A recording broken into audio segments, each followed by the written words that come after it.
बिरासिटी भरिसां ॻोठ जलबाणी में 3 ॾींहं अॻु बेदर्दी सां क़तल कयल कराची जे बीकन कॉलेज में फिज़िक्स शोबे जी माहिर प्रोफेसर अली मुर्तज़ा जलबाणी जे क़ातिल जी गिरफ़्तारी लाइ सख़्त एहतिजाजी मुज़ाहिरो कंदे क़तल जी गिरफ़्तारी लाइ नारेबाज़ी कई वई। इन मौक़े ते मक़तूल प्रोफेसर जे वालिद डॉक्टर नूर जलबाणी बिरासिटी पुलिस ते बेएतमादी ज़ाहिर कंदे चयो त 3 ॾींहं गुज़री विया आहिनि पर बिरासिटी पुलिस का बि कार्रवाई नाहे कई।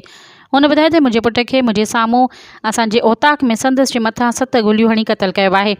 ऐं क़तल वारदात बाद कार में सवार थी आसानी सां फ़रार थी वियो, जो त असां वाक़े जे ॿिए ॾींहं ते बि थाणे ते क़तल जो केस दाख़िल करायो आहे, पर जांच जे हवाले सां न ई SHO ऐं बिरासिटी वारदात जी जॻह ॾिसणु आयो आहे ऐं न ई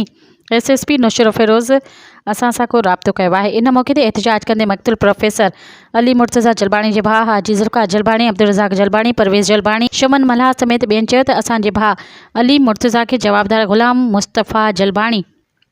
प्री प्लानिंग सां दहशतगर्दी कंदे 7 गोलियूं हणी बेदर्दी सां सरेआम शहीद करे इलाइक़े में ख़ौफ़ ऐं दहशत फैलाए फ़रार थी वियो आहे, पर पुलिस न केस में दहशतगर्दी जा कलम शामिल कया आहिनि ऐं अञा ताईं क़ातिल खे गिरफ़्तार बि नाहे करे सघी। हुन सिंध हुकूमत, आला अदलिया, IG सिंध, DIG जी शहीद बेनज़ीराबाद, SSP नुशर फ़िरोज़ ऐं सिंघार मलक ॿियनि वसवारनि आला इदारनि खां घुर कंदे मुतालबो कयो त